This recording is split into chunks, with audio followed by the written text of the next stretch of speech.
Good evening and welcome to Disqualified Dads.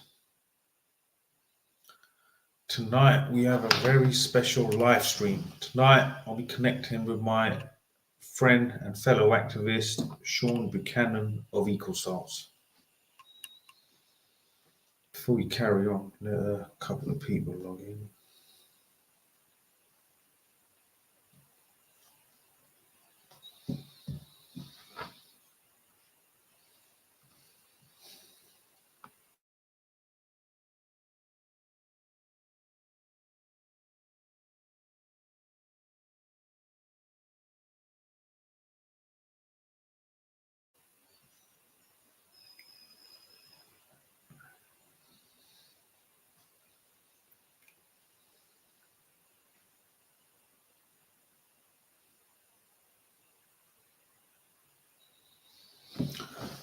Right, good evening and welcome to Disqualified Dads. This is the very first Disqualified Dads live stream, so if I mess it up, I apologise in advance. I'm learning on the job. Now tonight I'm going to be talking with Shaun Buchanan of Equal Starts. He's a guest that I've had previously on the show. We are going to be discussing the Fathers Movement, where it's at. Shaun Buchanan was recently on the Baby Fathers podcast as well. So if you haven't seen it, go and watch it. He's an activist and campaigner for men and boys. Tonight, I'm going to touch base with him, try and catch up with him, try and find out what is going on with the Fathers Movement. To me, the Fathers Movement ultimately appears to be dead in the water. Nothing seems to be happening. You try and try with very little result. So we're going to try and dissect what the issue is, why the Fathers Movement you can't seem to get off the ground. Until I bring Shaun on, I just want to say Ramadan Mubarak to all my brothers and sisters, Muslim, non-Muslim alike, fasting around the world. It's a very special time to fathers that are spending Ramadan on their own. I know how it is. It is a very lonely place. What I suggest is spend time with your brothers, sisters, your nephews and nieces, connect with other members of your family, extended family. Don't be on your own. It's not healthy. It's not good for you. Keep your chin up and take this as an opportunity to grow spiritually. So all of the times we talk about physical training, mental training, Ramadan is a time to grow spiritually. So take this time to grow spiritually. And God willing, inshallah, we will get through this. We will see our children one day. So keep going. Now, I will be bringing Shaun on very shortly, so just bear with me.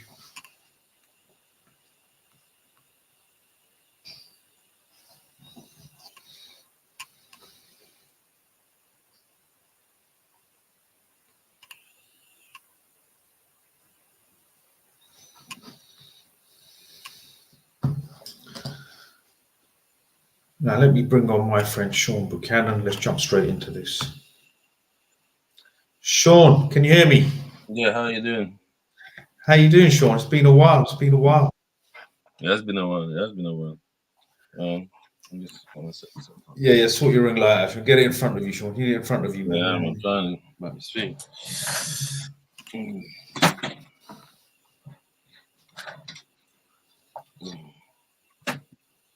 Yeah.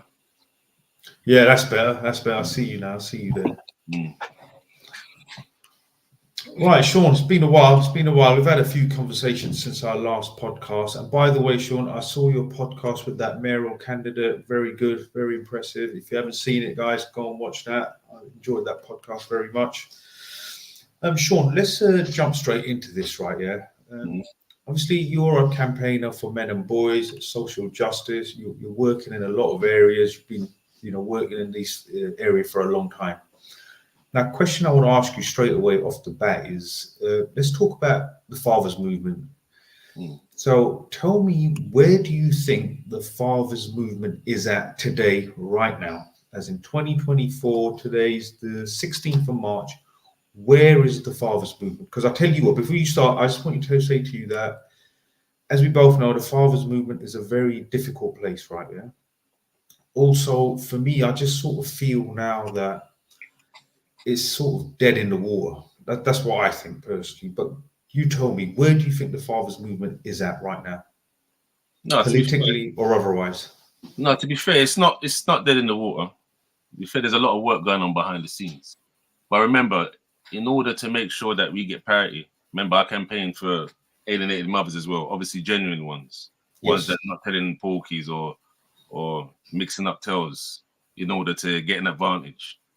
But Absolutely. Look, on disqualified dads, I've yeah. also represent and support mothers as well. Like I said, we're here for, look, on disqualified dads, my position is we're here mainly for the children, to give these children, these alienated children, these children that are growing up without a mother or a father, 90% of cases, a father they're growing up without, to give them the best chance in life and society as a whole in their future. So look, let's put that out there straight away. We ain't just here shouting out about the men and the fathers and all of this, and we ain't about that, yeah. So sorry, carry on, Shaun. But yeah, to be fair, in terms of the fathers movement, like I said, there's a lot of work going on behind the scenes at the moment. There's a all parliamentary group for fatherhood. There's an all parliamentary group that was formed during the last lockdown in for men and boys as a general outside of parenthood. And they're doing a lot of work behind the scenes. You see, like the men's petition. Yes. That I help you, that you asked you to help me repost. Yes. A few people have sharing around that. I've seen that circulating on LinkedIn now. Before, a few years ago, professional channels, you would never see a petition like that on LinkedIn because people would be fearful for their jobs or human resources pulling them up saying, listen, you can't do that because that's off. Yeah, it's all about violence against women and girls. And if you go down that route, you become a pariah. You'll never get any funding. You'll never get any airtime. But that's slowly changing. You know, MPs like Nick Fletcher, Mark Brooks, the MBE, they've got a lot of influence within Westminster. So they're doing a lot of work with men's sheds, Mankind Initiative, Mind. So there's a lot of that going on behind the scenes. Just what is the biggest thing with that is there's a disparity in funding. And obviously in legacy media, Showtime, in the amount of articles and news broadcasts, they don't really speak about it. It's always with the feminist light. So that's why you see the big disparity. And a lot of people think, you know what, there's not much happening. But it's better now than in my lifetime as an adult than it's ever been. Okay, that's doesn't get the coverage. Yeah. Okay, fair enough. So when you put it like that, maybe I feel a little bit optimistic now that you've put it like that. So though it may seem like nothing's happening and there's no real change and no action, not people in matrix, legacy media, as we know, the Matrix ain't going to talk about this, but it's a lot better than where it was, you're saying 10 years or in your lifetime. So let's say last 10 years, it's come a lot further up. But do you not think that it just seems to be a bit of a drag or slow? Because if you look at all the other sort of petitions, all the other movements, I look at other things, they get traction so quick. So let's take the men's petition for argument's sake, yeah? And I remember that CMS petition even now, yeah? To get 10,000 signatures, bro, it would be a miracle to get 10,000 sort of signatures, just like that. Whereas other petitions... Saying that you said that, remember this the petition one that you signed in terms of the parental leave for dads? That got 14,360. How much? And that's recently. That was one that just closed a couple of months ago. So with the parental leave, because there's buy-in from women that want to stay at home as well, and they want to split the leave so they can get back to work, so they're not encumbered with the child all the time. I said, oh, the dads is splitting it. It's actually shared, like equality. So they're thinking, yeah, well, if they get more time off, I get more rest, or I can get back to work sooner. Remember, not everyone likes to be at home all the time with the child. Some of them like their careers. They want to get back to normality as much as possible, have some adult company outside of a baby. So that one, surprised. To be fair, there was some kind of marketing behind that one, though. That's okay, fair. Okay, so that one took off here. But look, I know the CMS petition, bro. It was okay. Look, if you look at how many fathers up and down the country are suffering, struggling, battling this. Let's take the CMS form for argument's sake, then, yeah. How many fathers do you think up and down the country, let's just say in England alone, right? England, Wales, Scotland, right? Yeah. How many fathers are dealing with the CMS, have suffered at the hands of the CMS, suffered at the hands of the family court, right? But we're talking minimum 100,000 up and down the country, minimum, yeah. So knowing how much pain is involved with this sort of thing, yeah. Look, you've been through this, I've been through this, and we both, we know the system. We know how painful this is at a significant point of someone's life, yeah. We can't get people to turn up, right? Okay, fine, not everyone can turn up. A signature, form, petition, 30 seconds. we're nowhere near 100,000 signatures. Yeah, Yeah, the men's petition, we are pushing that out, right? We're trying, but it's like you're begging. It just seems to be an uphill battle. The fathers movement, the rights for men and boys, even the mention of that men's rights, the men's minister petition, right? Yeah, you saw the outcry in Parliament, right, when they kicked off, right? Because talking about men's rights, yeah. Even other men jumped. You remember that video? You said even other men, of course. other men jumped in on the back of a beating other men down. Like, how dare you come up with this? Do you know what I'm saying? So, why is it such a struggle to get this men's rights, fathers movement, like as a whole? It is a drag. You have to accept. Because it's remember, slow. In-group preference is poor, and then also you've got people that simp. You've got gynocentric men that are more interested in their careers as politicians. You've got people that they're traumatized, so they don't think that the petition is going to change anything. So you've got all that in a melting pot. So that leads to internal conflicts and thinking, no, I know best, no, you know best, or we're going to do what we're doing here because we don't want to be associated with those because they might be seen as radical and it might affect my career. This person, maybe been in trouble with the law, or they've said controversial things about, things like family courts, child services, politicians that have got, been caught out being disingenuous and not showing integrity. So they don't want that to come out in front of people. So that's all that going on behind the scene. And the leadership, there's people squabbling like, oh, my philosophy and ideology to get this done is better. Yours is not. So that's where you get the bucking of heads, and that's what slows everything down. There's no coordinated collective strategy that everybody agrees on in the sector. It's not like Women's Aid where they've got that umbrella company and they may have their internal squabbles from what I saw when I used to volunteer with them, remember? I said volunteer with Women's Aid. When they come to the public now and their public relations and their media communications, they're all on point. They save their squabbles and things behind the scene, but at the end of the day, their key principles, they stand by. It's like, was it like the 5 pillars of Islam, isn't it? Is it 5 pillars of Islam? 5 pillars, that, no matter what squabbles go on. Yes, they come together. Basics. There's no compromise. Everyone's on that. That's straight. That's lacking. That's the look, that's in government, leadership, politicians, people in power, yeah? But I'm saying to you, how do we get the general public behind this? Everyday fathers like me and you who have suffered, we've felt that pain, that loss that's etched into our hearts that has compelled us to do something, yeah? Whatever little, it is, we're doing something, we're trying, yeah? So why is it we can't get these 10,000 fathers, 20,000 fathers behind, 100,000 fathers? We can't get a signature. What do you think it is that's stopping them? And there's something you said on your podcast with that mayoral candidate when you said to her, there's something that I remember specifically, because you said to her, it's not that I'm surprised that you're running for mayor because it's not like people from our community to take part in these things. Mm-hmm. Do you think, right, from ethnic, look, it's happening in all communities ultimately, yeah? Mm-hmm. Do you think it's something to do with maybe the ethnic communities don't take part in these things? They just think, oh, it's a waste of time. Who cares? It's, Uncle Tom stuff. We don't get involved. What do you think it is like? How do we get the fathers to come up? It's just ethnic, because I know there's a few ethnic people from once I started to do the activist campaigning that are involved in the process. Like, for instance, you see 5 times more about the maternal health. Black women are 5 times more likely to die in childbirth, and Asian women are 3 times more likely. That's massive. My wife went to one of their meetings a couple of weeks ago, and they're in the corridors of power. Their APPG is bigger than ours. Yeah, maternal health, and they've only been around 3 or 4 years. Mm-hmm. Yeah, so it's not a case. I don't think it's an ethnic thing. I just think it's people that have been beaten down by life, or they've got mental scar tissues from things that they've tried to battle for, and they've not succeeded. So they're less likely to go again. So, for instance, I had my petition from 2018. In that time, I've only got 7,780 signatures for equal parenting. That's what I'm talking about. That's what I'm talking about. From 2018 till now, right? Yeah. You can get a petition, right? Okay, let's put it another way. Yeah, let me counter that argument then, right? I'm sure when this dog ban came in recently, the American bully ban, yeah.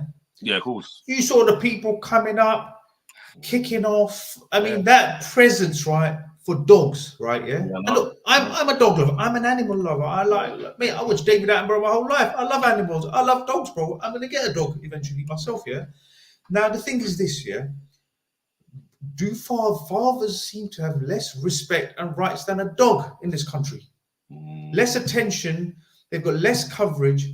A man dying in the streets and sleeping rough and homeless has less importance than a dog sleeping rough right now. Someone will report it. RSPCA will come. They will take it away. They will give it a home. They'll give it a shelter. They'll rehabilitate it. They'll put him back and rehouse it.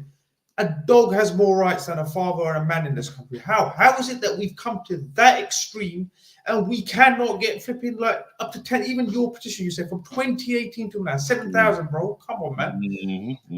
Right, said we could get a petition for dogs now, 100,000 signatures in a week. What the hell? Yeah, but you understand that, because you understand. So that's what the work behind the scenes is for. Behind the scenes, obviously, I have conversation with these kind of figures, these figures that said they're part of the men's activism movement. I have conversations about it. They said this is what needs to be done. They said the in-group preference is not that good. They said there's a lot of gynocentrism, and some of it is self-flagellation. Some people think, you know what? In 74, women couldn't open bank accounts without the guarantor of their partner or their husband.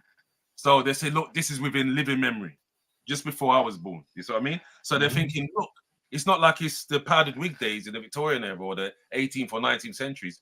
This is what's going on. So the way they see this is kind of reparations for male mistreatment, for, you know, the patriarchy. This is the payback. So we have to, you know, be good punch bags, take it, because we've had centuries of being on top. That's taken enough, bro. And there's a lot of men, like I said, the ones that self-flagellate, self-loathing, the simps and so forth, the gynocentrics, they're thinking, well, you know, we have to do this because, you know, in Qatar or in the Middle East, there are people that can't drive cars. The women that can't drive cars, they can't show public displays of affection. They can't walk with a man without being married and things like that. So they use that. When we say you've got things good here, because I was talking to a white feminist the other day, I said, look, there's no one in the UK better protected than you. But yet the way you market things, like you've got to be looking around the corner at night or fearful of being attacked. I said, I'm more likely to be attacked or murdered than you are. But that's not what is put out in general public. Yes. That when I spoke to that mayoral candidate, I told her violence against domestic abuse, violence against the individual, said that's been dropping since 1995. Said, look on the Office of National Statistics. Since 1995, violent crime overall has dropped 40%. Said we've had the little spikes just before lockdown, obviously with the knife crime and things like that, and it dropped down in lockdown and it's gone up a little bit again, and then all of a sudden there's a big hoo-ha. How can this happen? They've got Idris Elba singing songs about it now and putting clothes of people. Said that happens all the time, even in times of relative peace. But I said it's nowhere near as bad as the media try to portray.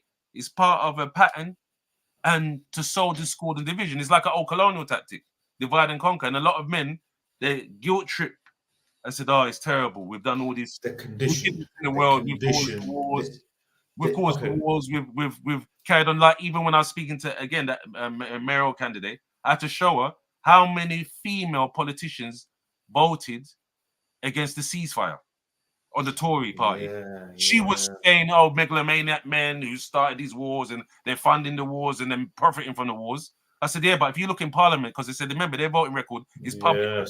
Yeah? Said they showed you how many female politicians, MPs from the Conservative Party voted against the ceasefire. They're all in on it, man. It's not a male problem, is it? It's a human problem. It's a human problem. It is a human problem. Megalomaniac women, you got megalomaniac men. But because physically we're usually stronger and, you know, more aggressive, we're portrayed as the beast, and they're always, you know, the damsel in distress, even if they're wicked and even if they're corrupt. 100%. Look at Lucy Letby. How much children did she kill? Yeah, exactly. How much children did Lucy Letby kill?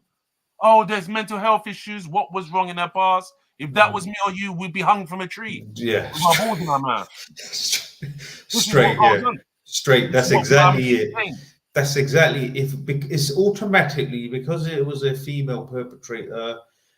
There was actually, you know, that case that you're talking about, if I remember correctly, some guy, there was another doctor in that hospital that reported this, that said, I'm a bit concerned about her behavior. What happened was they had a meeting.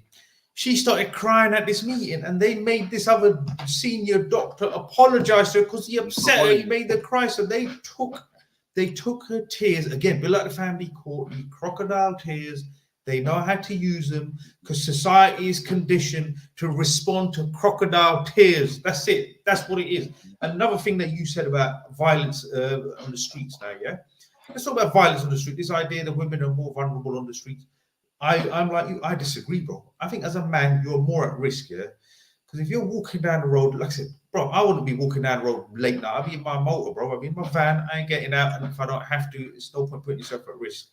But the fact is, someone gives you one funny look, some young hoodlums, you know, these roadmen types all come up at you something.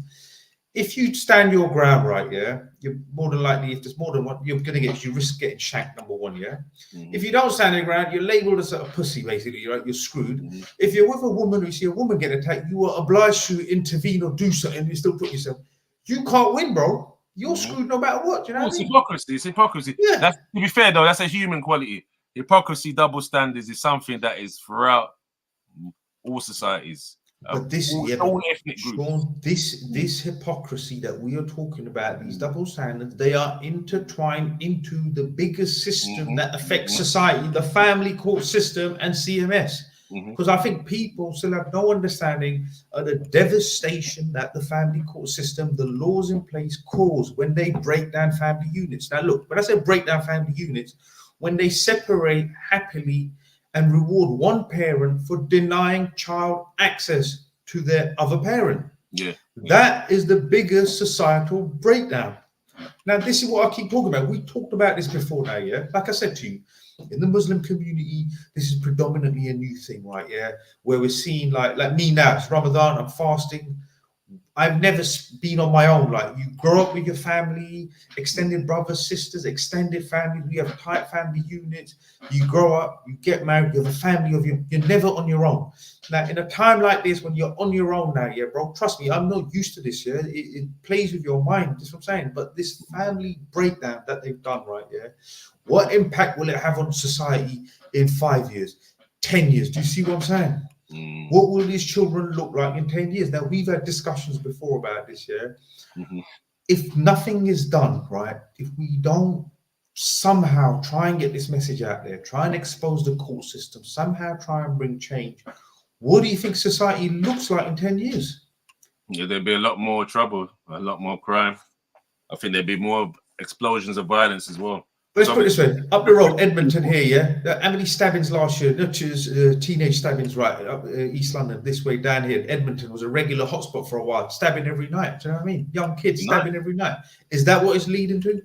Was it last year, the year before? Depends. To be fair, with the male aggression, obviously there's more things than just the family breakdown with that. Obviously, some of it is based on fear.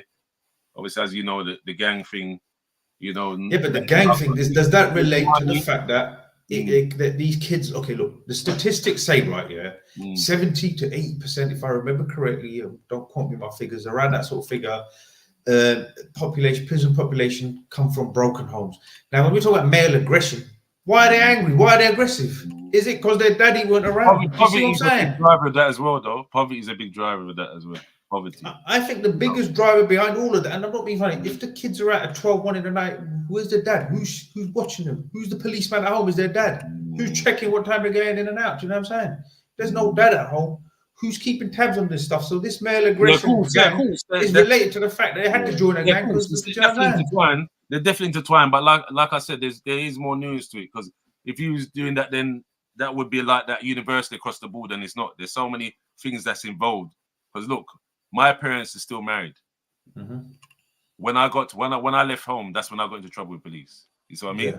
I never done it while I was at home, but afterwards I did. Obviously, I used to have fights at school. I got suspended while my parents were together. Fighting, you see what I mean? Like fist fights, disrespect, who you talking to? Or I was, someone's trying to attack me and then I have to defend myself. So remember, there's a lot of things that go into it. Some mums, they try their best. My mother was hardcore. I used to get a good lash belting, or sometimes even the curtain wire. Old school, bro. Yeah, so at the end of the day, that only went so far. Once I got to a certain age, that didn't work anymore. So it's not always down to like the dad's not being. And then some dads are soft. Some dads are, they're amenable and want to befriend the child. So I mean, then you got ones that are draconian, where the child rebels anyway because they know you're over the top. You're an oppressive force.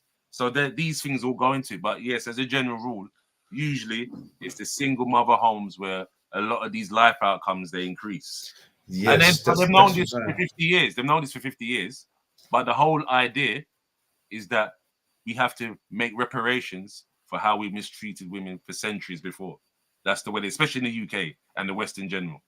Yeah, but funny The way that they're physically weak, as much as they don't like saying it in this great era of equality and equity, physically weaker, yeah, they don't work as often. They're the birth parent, so therefore they need to be nurtured and looked after, which I can understand. That's how it works in the animal kingdom. And that's how it works now. But I said, obviously, as a society, we've matured and progressed since then. So there's a lot more news to it. He said, you can't expect these kind of equal rights. Yeah. You want these privileges without the responsibilities. You want these benefits without the consequences. It's like, for instance, that Lucy Letby, what sentence did she get when she killed those 8 children? I think when I saw her prison, it was like a luxury camp. It's a lot different from the male prison. You see what I mean? Yeah.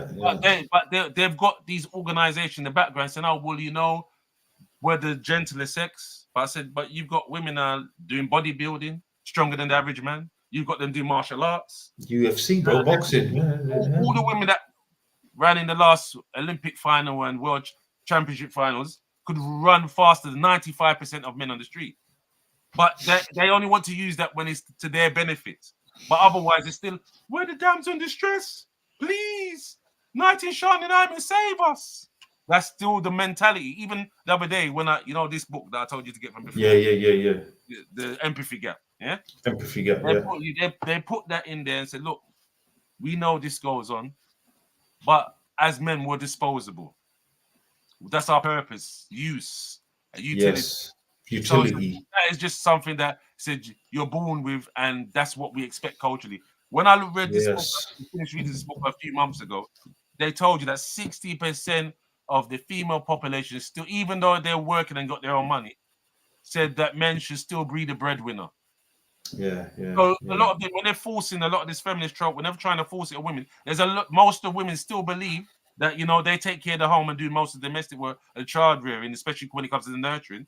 And the men go out there and earn a crust and be the breadwinner. Yes, that is still the general. Yeah. And they're trying to force it on women that don't agree with it. So listen, if you don't agree with it, you're a pick me or you're a sellout, or you got internalized misogyny, or internalized, racism, and you patriarchal control. So you've got that divide. Even though most women still believe in the traditional sense of the word, division of their nature. Yes, they go back. Look, I think bottom line is they go back to like Ukraine.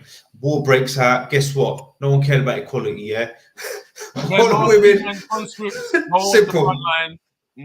Yeah, that's it. Send all the brothers off to the front line to die. Simple as all of you lot go. And they did it happily. There's women that's volunteered for that still. Yes. And in Israel, the women have to do, military service, just like the men. There's no escaping it. But these are few and far between.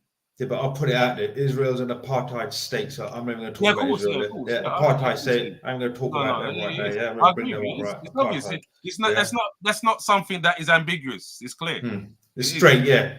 Of course, it is. I don't. I've been pulled up for that recently, and blocked and limited shadow ban, things like that. But it's the truth. Yeah, truth. There's no way you can dress it up. Exactly. How many hostages was it? 19, 20 hostages was it? Compared to how many? 12,000 dead? So apparently, so-called. There's no comparison. Yeah, there's no comparison. There's no comparison. So I said, no matter how you try to justify, you don't support terrorism and Hamas and things like that. I said, yeah, but most of the citizens of Palestine are not Hamas operatives. So how do you justify that? That's like me saying the troubles that I had with my first son's mother. That means all women should be locked up and put back in the kitchen and told to keep their mouth shut. That's crazy. That's crazy. How can you then transfer that to a population that has got no military capability, really? Yeah, but Shaun, into open prisons. Yeah, but Shaun, let me put something else to you. Yeah, the government needs a bad guy to justify certain things. They need a terrorist. They need a Hamas. They need a Bin Laden. They need all these. They need a Saddam Hussein. What happened to that? No one talks about that. So look, if we go down that road, listen, Iraq, for my whole lifetime, if you look at it, going from Iraq 1, Iraq 2, Afghanistan, the chaos in Syria, destabilizing Libya. Listen, mate, they they create these straw men to then convince and condition the public, say, you're in danger, these ragheads over there, and them lot over there, and that lot over there, they're like this and that. We need to protect you, hence take away some of your rights, and we need to go over there and attack this country. And same thing, bro, same play across the board. It's been going on for centuries. But going back to this now, yeah? Millennia, you mean? Millennia? Millennia, sorry, my bad. Millennia, right. Coming back to this subject now, right? Coming back to the father space now, yeah, for a second now, yeah, and men's rights now. So we know it is clearly, categorically entwined into the system, this societal position, and the word you use, I think you're at men, and you're right. I think I genuinely feel like as men are just seen as utility. Once he doesn't conform, he's thrown out with the trash, and by the system, he is disqualified at the system by default. He's a disqualified father, disqualified dad. He's disqualified in some way or the other, straight. Once he no longer provides utility, and it seems to be the court system, the women that take part in this, using these false allegations, that take full advantage of the system, the legal aid lawyers, the women's aid, they seem to have all of this on full lockdown. This man ain't playing ball no more. He ain't going to be a victim at home. She claims abuse, bang, he's disqualified. It is time. No, but remember, I told you there's a defense against that. Look, as bad as I had it with my first son, remember when she used to come with them false allegations, I had the proof. You see what I mean? Even fun enough, you see how you mentioned that? Some cretinous crackpot come on the comments for the Baby Father podcast. I didn't even see it, to be fair. It's my wife that showed me today. Said, "Oh look, this man's lying. He's obsessed with her. She hasn't spoken to him for 7 years. He's a waste man. He don't give anything to his older son." And I said, "All right." I said, "You really want to do this publicly?" I said, "This is good. This is good attention." So I said, "How am I going to discredit you, you nonce-fiddling clown?" Yeah. I said, "She consorts with pedophiles. 8 years convicted molestation. Check her Baby Father, her name, and see how long he served." Yeah. I said, "Also, do you want me to show you his Nimble card that I've got? That money goes on there as a month, which he hasn't been drawing off there since April 2022. Yeah, but I still said this thing. I said, also, I've got a trust fund in my name being paid into. His mother has never contributed a penny. She did not buy him a school uniform until he was 10 years old when we went to court just to try and dress up to look good. She didn't even buy him a school shirt. Do you understand? And she's coming there trying, he's being obsessed. He's written a book about it. I said, "What book? What are you talking about?" So I said, "Who's telling you this nonsense?" Obviously her or someone that's close to her. So I said, "If you want the court documents," because I said, I don't say nothing without proof. Yeah.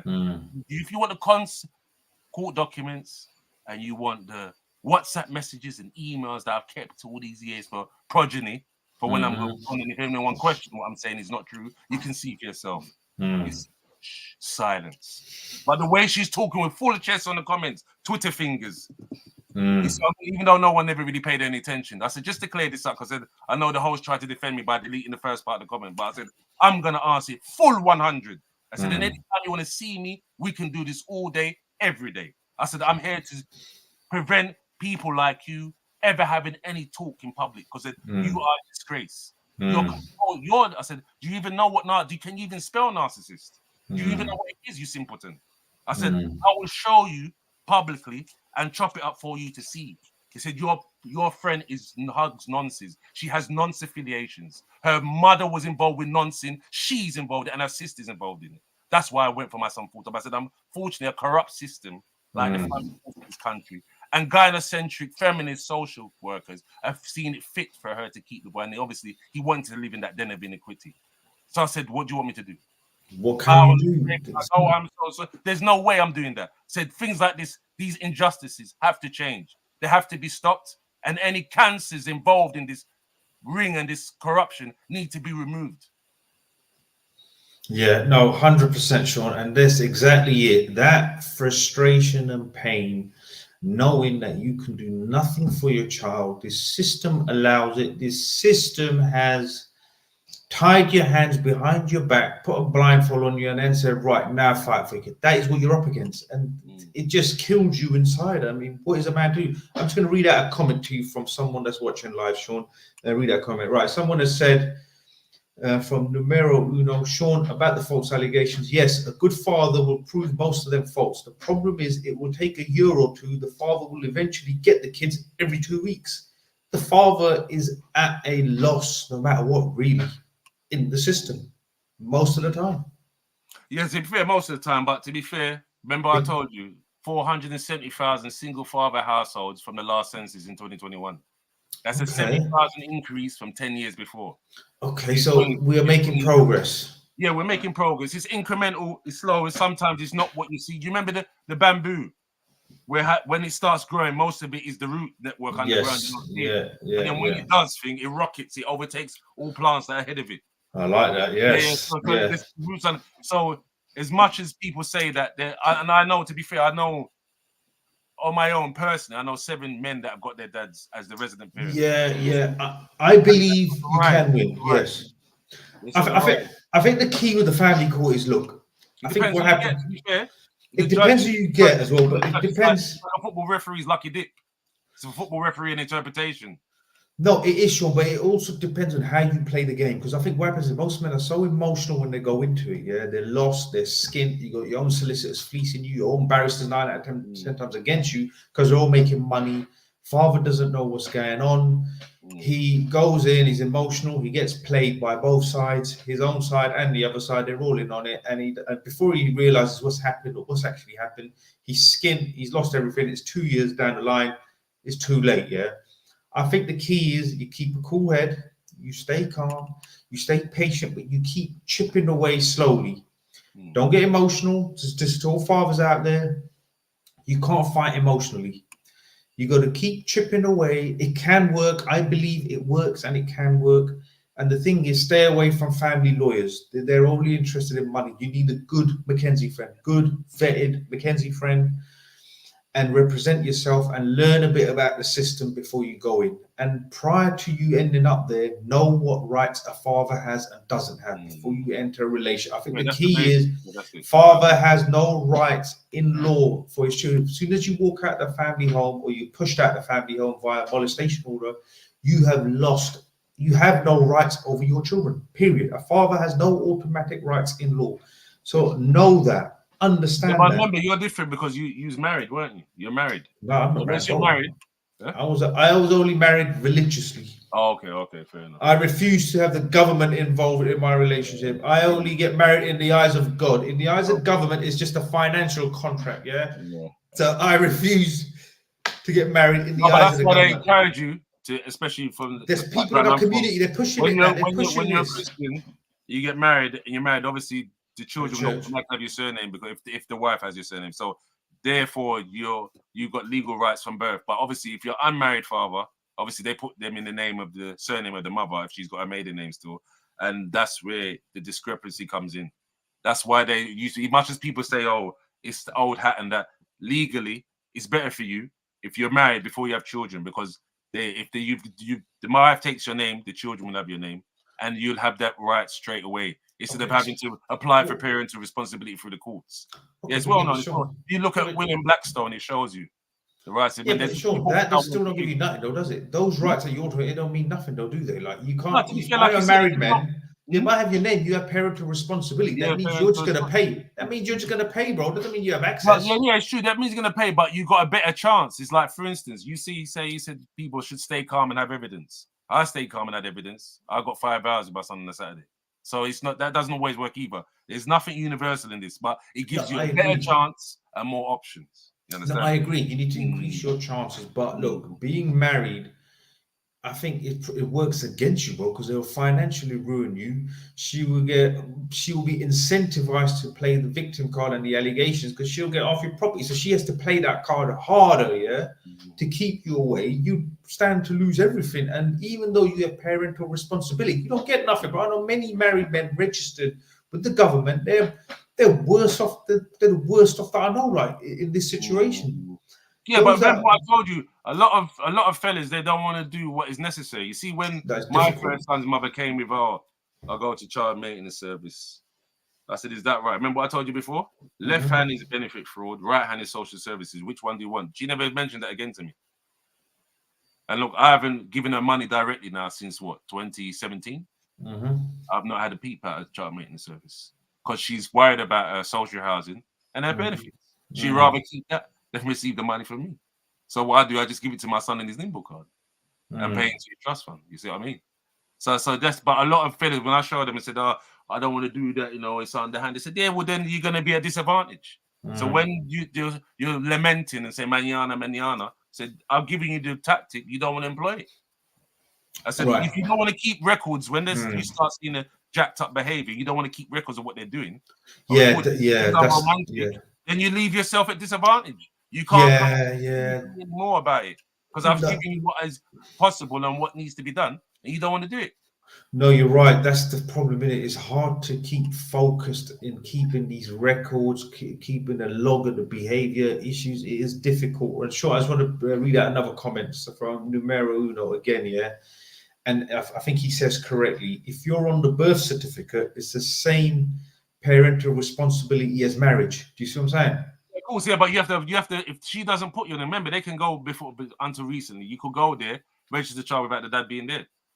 No, but if you're but 9 out of 10 times, look, you're with a woman now, yeah. For example, my situation, I was religiously married only, yeah. We had a kid, we had 3 kids.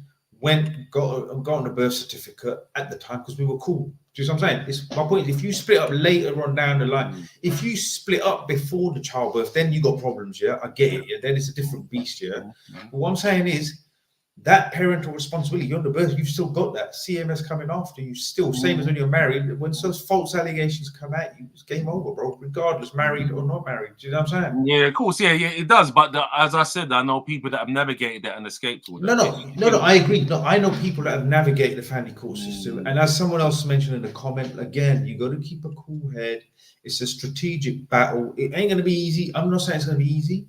You stay composed, you chip away, and you can slowly, I think, build on it. It's going to take time and you need patience. So it could take a few years, don't get me wrong, but you have to have the grit and the will to just continue on. Because I think what happens is 2-3 years in, man gets emotionally broken and distraught and destroyed with the bias in the system, the lies and deceit that it's facing, people fleecing him, and eventually for his own sanity, you just got to walk away in it. That's what happens. But look, to the fathers out there, you can do it.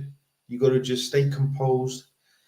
And my message is, this is what I've always said, stay composed, chip away slowly. It's not a sprint, it's a marathon. Straight. To be fair though, as I said, character plays a big part of that. Because I've seen people within my own family, extended and immediate, do use those kind of strategies. But if the child wants to see you, I tell all dads this, especially when they're still thinking, oh, it's parental alienation. So when the child gets a certain age, that can't work. If they've got a curiosity or love for you, they'll come and look for you regardless. When my parents first bought their house, when we left Stockholm Park Estate, you're talking about like 1990. Yeah, I didn't see some of my extended cousins that I grew up with until I was 15. But what happened? When I got to 15, I went and looked for my cousin off my own back. Okay. One day after school, I said, you know what? I remember the harvester that we used to go to when we was little, and I kind of jigsawed it and found out where he lived. That's without any interaction or supervision by my mother. What was she going to do then? Even though I was skinny and that, I was 15. My dad, it wasn't my dad's side of the family, so he didn't care. So I went and looked for them anyway. I've seen children that's never ever met their father going abroad to go and look for their dad, or they've been adopted or forced into foster homes, and they've gone and looked for their birth parents. Okay, dad. Yeah, but sure, because they're like that, they got that inclination within them to be interesting and want to know about their genealogy and their bloodline. Okay, that's fine, Shaun. But how many do you think? So let's say from all the children that are separated from one parent, that are alienated, what percentage do you think actually do that? That must be like I hear these stories. I've even seen that program where they find your parents, a long lost family, and all that. Very emotional. I'm saying to you, what do you think the percentage is really legit? I mean, from the old sex, I would say 80% of children are not doing that. Exactly, they can't, bro. But they're conditioned. Yeah, but that's still millions of people. And remember, we got 7 billion people on the planet. There's still millions of people doing that. Okay, let me put another to you. Look, my son, right? Yeah, he's 5 now. Last time I saw him was 3 years old. He was on my arms. Police peeled him out my arms, crying and screaming. That's the last I saw him, and that's the last he saw me. But again, the argument is this: I think he's 3 years old. Yeah, he's small. And we Yeah, know he's a toddler. Yeah, so but I don't. exactly. Yeah, no, but exactly. That's what I'm saying, Sean. He's a toddler. Now, say I don't see him again because of this circus family court system now. Yeah. Say I don't see him for, I don't know. I have no contact. You're gonna say I have no contact, nothing, no phone calls, no. I don't even know what he looks like right now. Yeah. Let's put it this way. I don't know what he sounds like. Yeah. He's 5 now. Yeah. He was 5 on the 28th of Feb this year now. Yeah. He's 5 years old. Let's say this goes on for another 2 years, another 4 years, another 5 years. Let's say I don't see him or on and off is broken for another 7, 8 years. He ain't got no memory of me. I'm a stranger. Do you know what I mean? And the conditioning that he would have had in the environment that he's in, yeah, you gotta understand, look, a child's pre-programming from 0 to 7, 7 to 12, 12 to 20, and then 20 to 30, those stages of life, those programming is who they become for the rest of their life. So this programming that he's getting now, not universally, yeah, for a lot of people, yes, but not everybody. No, I get that, Shaun, but I'm saying, what are the chances really? Like, I'm thinking of him connecting with me, looking at me. Now, look, I say this: my eldest daughter now, she's 10, yeah. I spent 8 years with her. My other daughter, she was 6 when I last saw her. She's now 8 now. Yeah, so we had that bond. We had that time where there you go. They were at an age where they could communicate. You know what I'm saying? Like, rather than just. And obviously, she's about it. Like I think she is. I think my eldest is definitely about it. Good stories to your son. So you got an advantage. You have a sibling that tells them good stories. You see what I mean? I like that. That's positive. I like that. Yeah. That's good. Yeah. There's a real possibility. And then they'll ask you, what did you actually do for this to happen? And they'll be like, oh, nothing. They said, bro, what's happened? That happens all the time. What happened? We got to come out of the echo chamber that a lot of us live in. We trauma bond, we deal with other people, like other dads that's been for the same thing. Then we don't look at people that, they've got their children full-time, or they've got the resident parent, or they've got shared custody, or they have unfettered access. There's lots of them. They don't talk about it, but there's lots. No, they're not. You're right. I think the problem with the family court is we got to focus on these things and then try to increase those numbers to make it just like we're doing now with single father homes. 400,000 in 2011. By 2021 census survey, when I looked at the data, 470,000 and that's only on the know that doesn't cover everybody. So it's increasing. It's increasing. No, I agree with you. No, Shaun, you're right. That's positive. I agree with you, and I encourage all fathers, even though it's a circus, we're putting the information out there, how to tackle the system. I've got regular vids with Dan and Mackenzie, Mr. Brian. We're putting regular knowledge out there, and we're encouraging fathers to keep going and keep chipping away. If we give up, then they've won. We have to keep chipping away at the system slowly. Look, what happens in family court is if you're not emotional, this is what I've said, right? And this is very true about family court. If you're fighting emotionally, you burn out quick. If you're fighting if you're not emotional, you can fight forever, bro, because it doesn't affect you. You're not going to burn out. You don't emotionally burn out. A lot of fathers emotionally burn out because they're too emotional when they go in. They get too wound up. You got to stay cool and composed and just keep chipping away. Sometimes you just surface though, Farrell, because I get it, but Shaun, we're trying to push the positivity out there. All the people you're saying, there's 471,000 fathers now that have access, that are single parents. They kept chipping away. There must be. Look, I say this, there is always something that you can do. There's always a loop. There's always the best position. Even like you got a bad judge, you go in again. You play cool. You chip away. I just think it's a strategic game.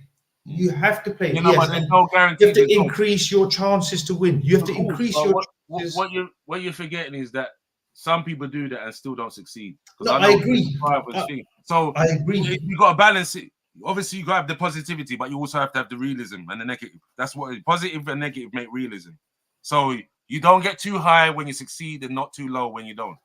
You got to have that balance. Otherwise, you will be free. Because inwardly, when I went for my son, I was emotional wreck. No, I agree, but that's what I'm saying. I only think for the courts, because obviously I know they said, he's big, black man, over 6'4", he looks aggressive, he's probably thinking abuser. So that's the only reason why I stay calm. But inside, I was throwing daggers and. Yeah, of course. Listen, I'm not saying that don't happen, Shaun, but this is what I'm saying. When you enter the arena, Yeah, you cannot go into the ring emotional. This is the bottom line. I understand what you're saying. I've been there, bro. When you go to, even now when I go to court, yeah, family court, yeah, because it's your people don't realize, because you are emotionally, these are your children, yeah. Your heart starts beating. I go do my little breathing, stay cool. Your anxiety kicks in. Then it's just sickening, bro. You're sick. I know a guy, right? Every time he goes to court, yeah, family court, and this guy is, he's a well-to-do guy, very confident. He told me every time he goes family court, yeah, he throws up in the toilet before they get into the chambers. Like, he throws up, bro. I understand that, but the key is this, and this is what I'm saying, right? And this is exactly what I'm trying to say to you and all the fathers and all those watching. You have to separate the emotion from the action.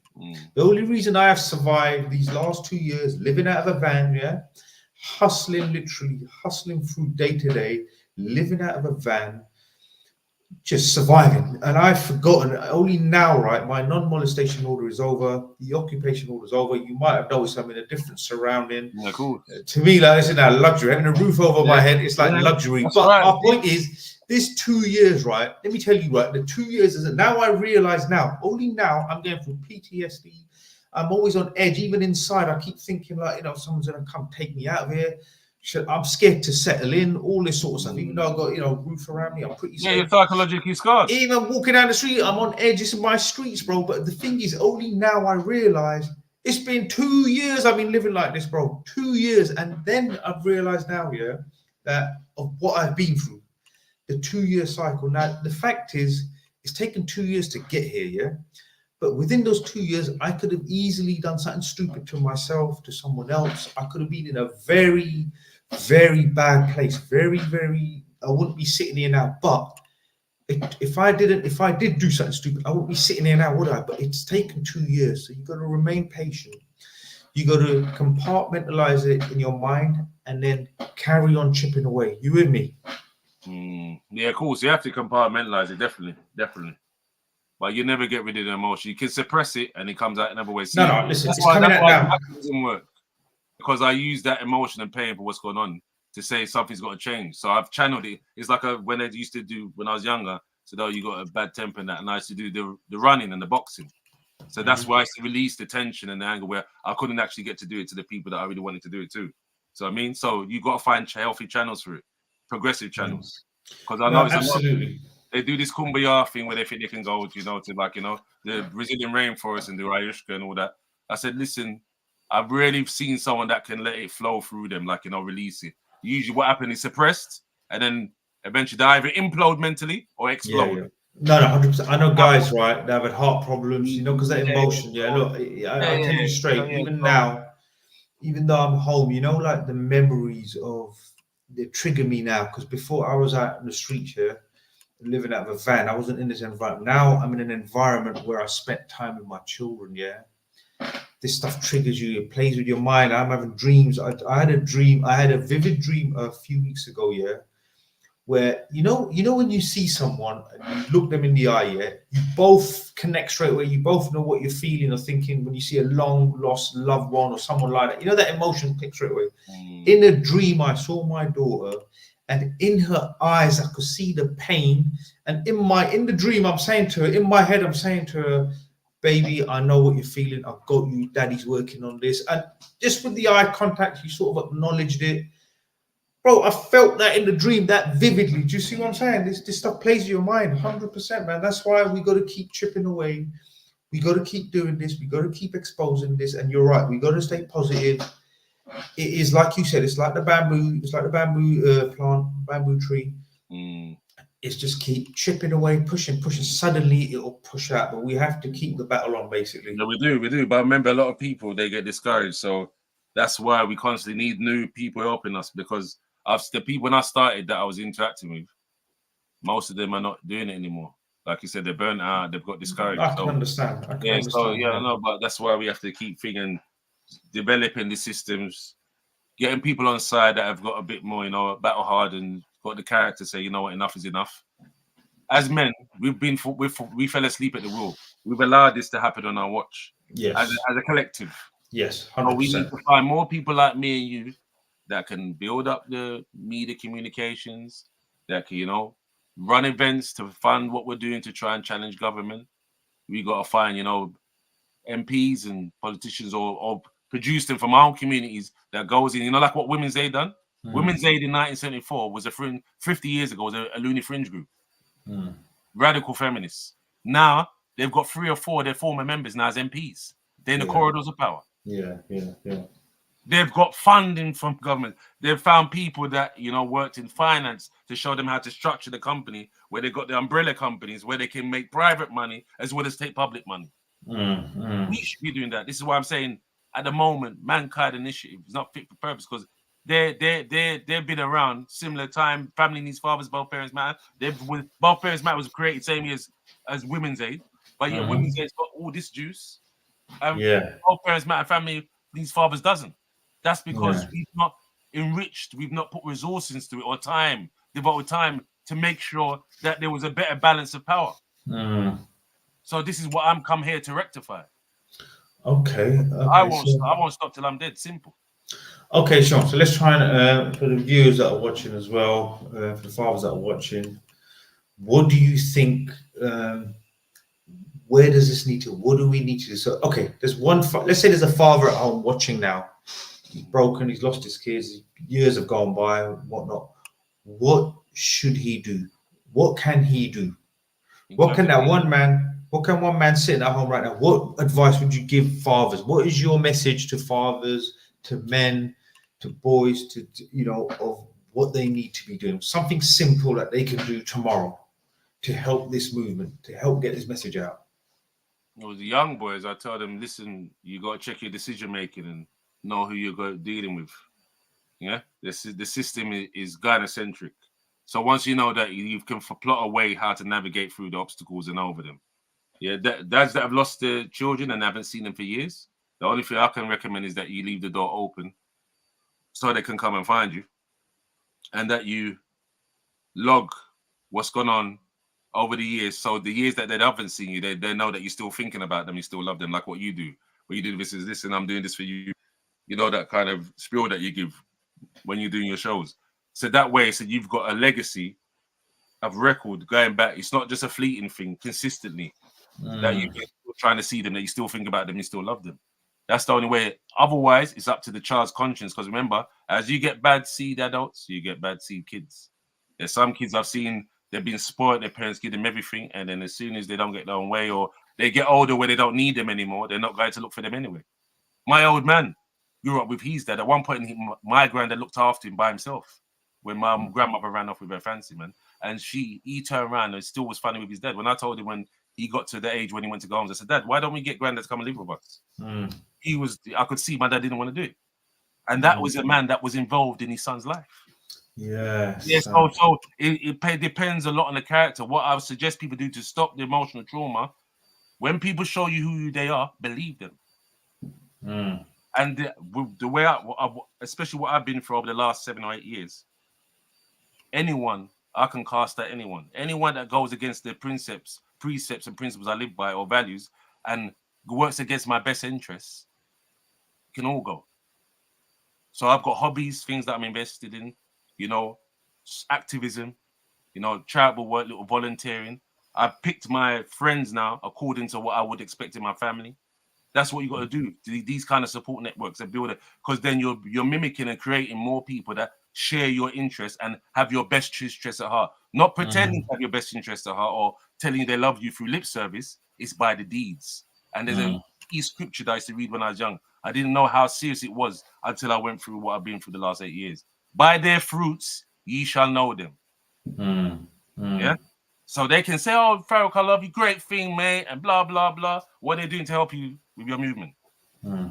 What values are they espousing to show you the honest side? How are they helping you when you haven't been in your home? Not just little highlight reels for selfies and social media. What are they doing tangibly to help you with your interests and your values? A mutual benefit for the benefit of you and them.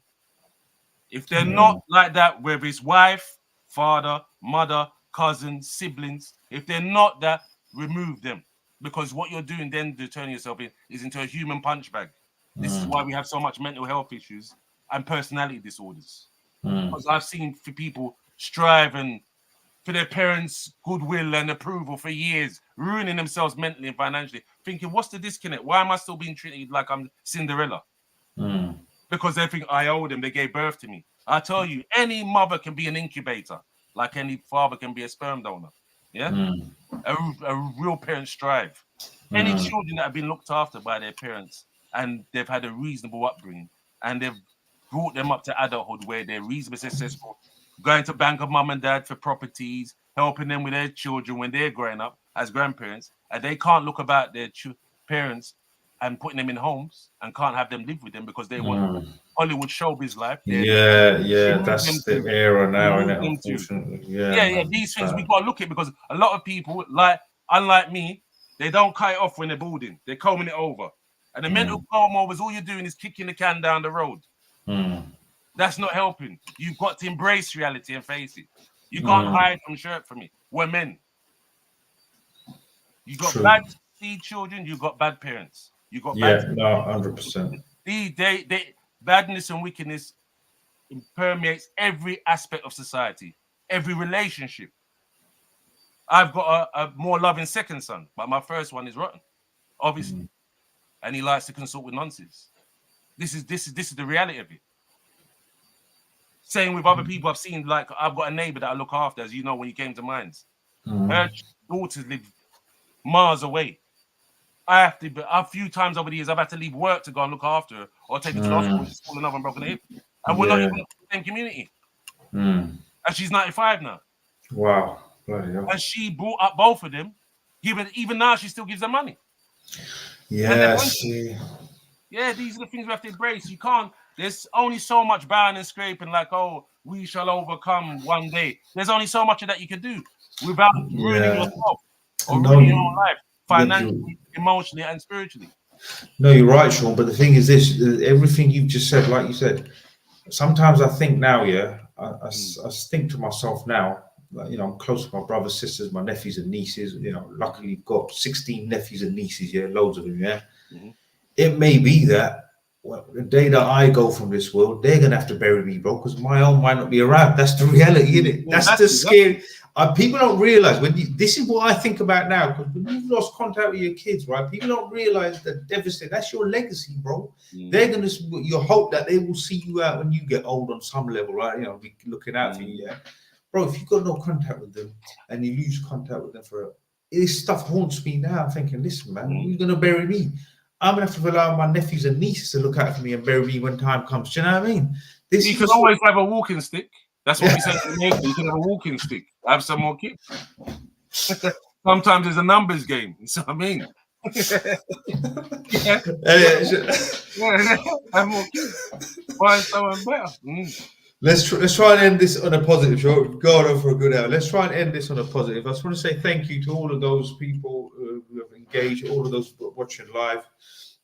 Please like, subscribe, follow, and share. And thank you for taking part in all the comments. Any other positive message you want to put out there, Shaun, and any message that you can put out there to that father, that man on his own, what he can do tomorrow to help men as a whole, the movement. What can he do? Is it just sign the application, sign a form, pass a form on, anything? No, collectively, strategic-wise, we need to work together in one accord. So we need people that do media. If it's social media, have some kind of digital skills. You see what I mean? We need people that do activism work and have some kind of conduit to frontline politics so we can get our message across. We need academics to do research to prove what we're saying. You see, like this man that wrote this book, I suggest any man, even ones that are single, to read this. This is very enlightening. There's a lot of stuff that I didn't even know before I picked up this book. It's like the man's Bible, the man's Quran. This is what this is like when it comes to parental rights for men, society rights, human rights, right? Article 8 of the Human Rights Act, right to family and private life, all in here, This is the word, So that will give you a basis of why we need the activists, the academics for the research to prove what it's not just our own personal experiences, because a lot of people think it's anecdotal. So I say they don't want to hear anecdotal experience. They want experiences that are based in research. So with that, you'd have the brotherhood, because obviously if you're working with people that's progressive like that, and been through what you've been through, they're trying to do something about it, you've got your own kind of fraternity. You see, like how you have your fraternity with your martial arts? Yeah? You'll build through that, you're building a little community. You help him out with his DIY stuff. He helps you out with the lessons that you get to do self-defense. You're building a fraternity. That's how Women's Aid done it. And then through the fraternity, they leverage that to get other people with other skills to come together to do more. So that way, we've got a better society. We've got our own skills for utility for our own interests. And then we can challenge in the corridors of power more effectively because we're doing it together. Now, Shaun, I get that. I get what you're saying. But what about the guy who has no skill? He's just an average man. What can the average Joe do? What can he do? Yeah, but even the average person, like I'm saying, I want you to send your message. I want you to tailor your message to the average guy who has no skills. He's not an intellect. He's a laborer. He thinks, what's the point? He gets a form. He thinks there's no point. What is your message to those guys? We need them because they're the masses. We need the masses, bro. We need the masses. But that even evolved. I've been a labourer, fam. You can't say that. I've been a labourer. I'm sure you've been. I mean, I'm a labourer myself. Listen, I'm a labourer. I was homeless. I can't say that. I don't mean it that way. I mean a guy who's not an intellect. You don't have to be. That's what I'm saying. Average man. You don't need to be no intellectual to do community action. I've seen people do litter picking. I've seen people do those to the Heart Foundation. Yes. You don't need to have those kind of skills or intellect to help the fraternity to get exactly right. So what does that guy need to do? Does he just need to sign the form? When he sees that petition, sign the petition, yeah?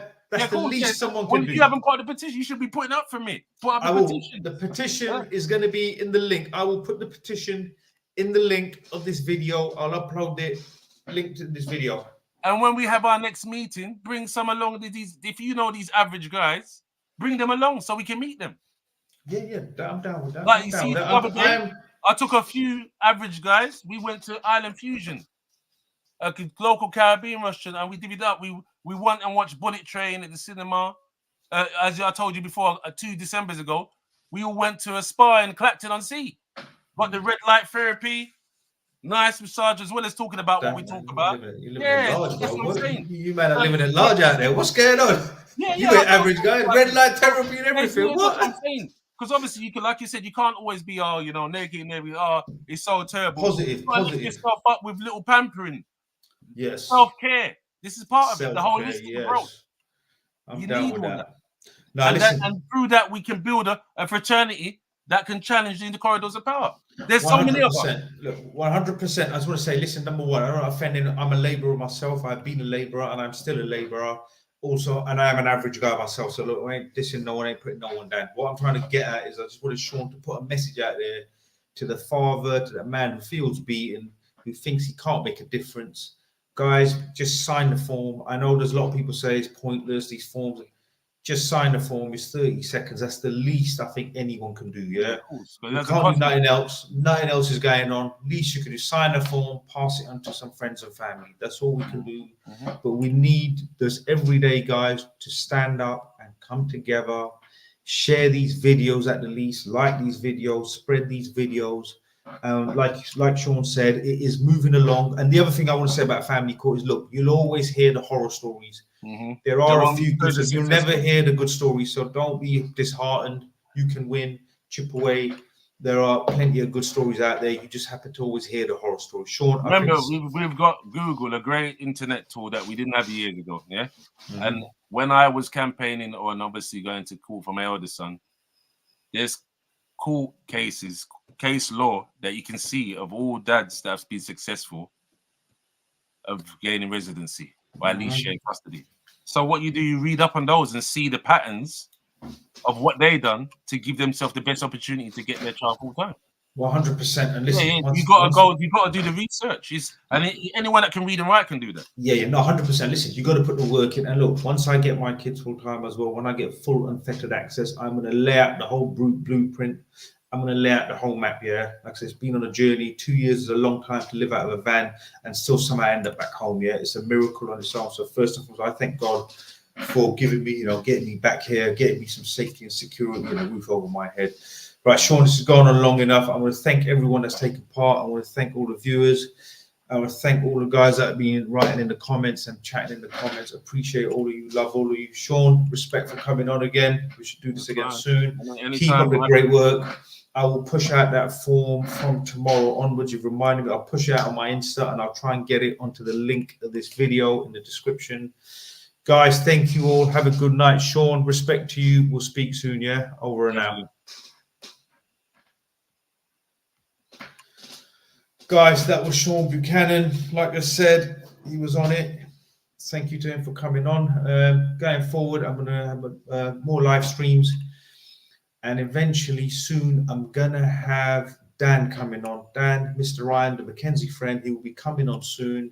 We're going to do a live question and answer. Ask the Mackenzie any questions related to family court, just to try and help people out to get the information out there. Thank you for watching Disqualified Dads.